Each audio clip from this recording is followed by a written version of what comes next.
As several school districts reopen their doors for in-person learning, we're taking a deeper look at how the virus is impacting students in Metro Atlanta. While some districts and schools are not publishing their COVID case numbers online, they are reporting to the Department of Public Health. So yesterday, Gwinnett topped in with the most cases for students in the 5 to 14 age range.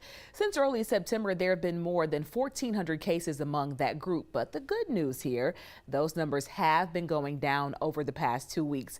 Fulton County continues to see some of the highest numbers of COVID cases in Georgia. When it comes to older students, that 15 to 24 age group, Fulton leads the state. So far, Fulton has seen more than 5,400 confirmed cases, but since mid-September, the cases started to decline among these older students as well. For the latest updates on COVID-19, look in the special coronavirus section on 11alive.com. That is where we break down the numbers and trends in Georgia for you every day.